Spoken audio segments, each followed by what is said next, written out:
मैं बुद्ध की मजबूरी सोच के परेशान होता हूँ कई बार, और फिर मैं सोचता हूँ कि काश यशोधरा जैसा व्यक्तित्व सबका होता।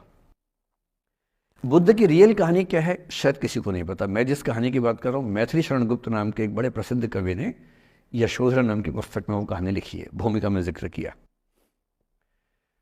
बुद्ध बचपन से ही थोड़े से वैरागी किस्म के व्यक्ति थे। उनकी कुंडली देख के एक ज्योतिषी ने बताया भी था। माता पिता बहुत परेशान थे, शुद्धोदन उनके पिता का नाम था। माता पिता ने बहुत कोशिश की कि इस बच्चे का मन विरक्त न हो। अच्छा महल बनवाया, सारी सुविधाएं दी।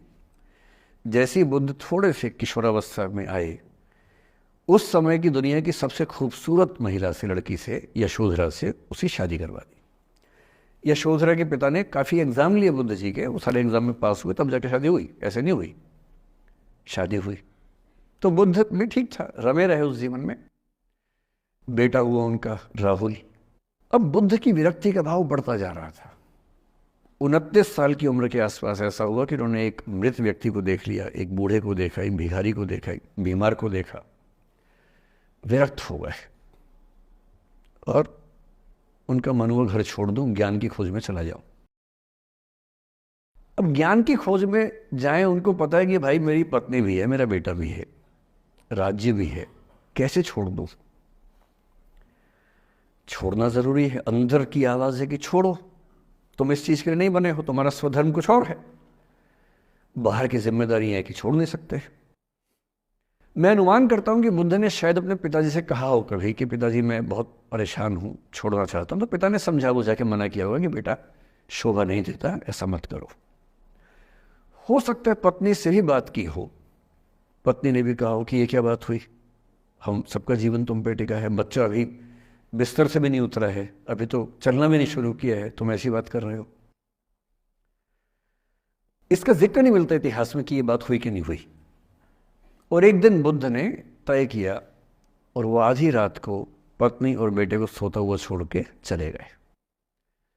इसको बौद्ध परंपरा में महाभिनिष्क्रमण कहते हैं, बुद्ध का अपने घर से निकल जाना।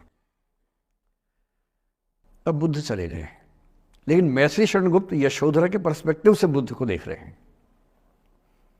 यशोधरा बहुत परेशान है, भाई पति चला गया है, बच्चे का पिता चला गया, मजाक छोड़ना है। राजा परेशान है कि उनका उत्तराधिकारी चला गया है। यशोधरा इतनी परेशान है, बहुत लंबे समय तक छंद आते रहते हैं कि वो कितनी बेचैन है, कितनी परेशान है।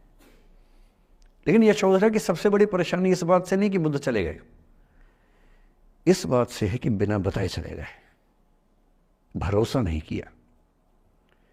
और वो अपनी सहेली से कहती है, सिद्धि हेतु स्वामी गए, यह गौरव की बात। मुझे गर्व है कि मेरा पति इतने महान काम के लिए गया है। सिद्धि हेतु स्वामी गए, यह गौरव की बात, पर चोरी चोरी गए, यही बड़ा व्याघात। सखी सखी वो मुझसे कहकर जाते, कह तो क्या वो मुझको अपनी पथ बाधा ही पाते, क्या मैं रास्ता रोकती उनका? उसके मन में ये मलाल है कि बिना बताए चले गए। वो इस भाव को लेट गो नहीं कर पा रही है, परेशान है। फिर बुद्ध को ज्ञान मिला 6 साल की तपस्या के बाद, बोधगया में बोधि वृक्ष के नीचे ज्ञान मिला। बात फैल गई।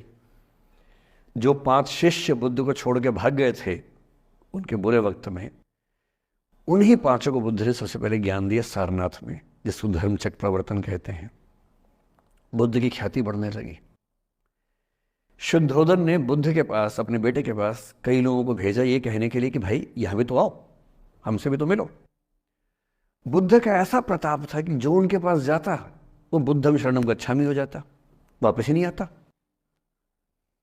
तो फिर शुद्धोदन ने बुद्ध के बचपन के एक दोस्त को ये कह के भेजा, भैया मैं जानता हूं तुम वापस नहीं आओगे, पर प्रभावित होने से पहले बोल देना कि पापा याद कर रहे थे।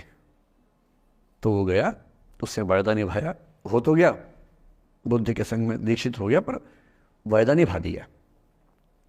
तो बुद्ध ने कहा जरूर जाऊंगा, पिताजी की आज्ञा है तो जाऊंगा ही जाऊंगा। बुद्ध पहुंचे अपने कपिल वस्तु, जो अपना इलाका था, वहां पहुंचे। पूरे कपिल वस्तु में, नेपाल सिद्धार्थ नगर से नेपाल जाएंगे तो नेपाल बॉर्डर पे ही कपिल वस्तु है। मैं देखने गया था वो जगह जहां बुद्ध पैदा हुए थे, बड़ा सुंदर स्थान है, आप भी जाकर देखें कभी। तो बुद्ध पहुंचे रात को, एक धर्मशाला में रुके। अब वहाँ हल्ला मच गया कि राजा का बेटा धर्मशाला में। बुद्ध ने कहा, भाई मैं देखो राजा का बेटा बन के नहीं आया हूँ, मैं बुद्ध बन के आया हूँ।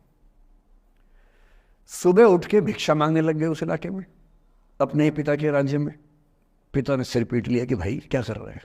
फिर बुद्ध ने सूचना भिजवाई कि मैं बुद्ध हूँ, बेटा हूँ संयोग से, ठीक है मैं आ रहा हूँ मिलने के लिए, पर मैं बुद्ध होके आया हूँ, मेरी चर्या है, नियम है, मैं भिक्षा से ही जीवन जीता हूँ अपना। ठीक है, पिताजी ने कहा चल कोई बात नहीं। फिर बुद्ध गए पिता से मिलने, पिता से मिले, सबसे मिले, भरी सभा में। लेकिन यशोधरा नहीं आई मिलने के लिए, लेट गो नहीं कर पा रहे थे। उसके मन में दर्द था, छुपके क्यों गया, बता के जाता। बुद्ध ने पूछा पिता से कि यशोधरा कहाँ है, तो बोले कि वो कह रही है कि अगर बुद्ध मिलना चाहेंगे तो खुद ही मिलने आएंगे मुझसे, मैं क्यों जाऊंगी भाई, आत्मसम्मान भी तो कोई चीज़ है, मैं क्यों मिलने जाऊंगी। तो बुद्ध मिलने गए। सोचिए कमरे में यशोधरा बैठी, राहुल साथ में। अब राहुल थोड़ा सा बड़ा हो गया है, 6-7 साल का है। बुद्ध गए हैं। अब आपके मन में आ रहा है कि बुद्ध वहाँ जाके बोलेंगे सॉरी मैंने गलत किया, I hurt you, I really feel sorry. बुद्ध है वो बुद्ध, वहाँ जाके क्या बोल रहे पता है, भिक्षाम देहि, भिक्षा दो। और यशोधरा कितनी महान महिला रही होगी, उसने अपने बेटे का हाथ बाप के हाथ में दे दिया।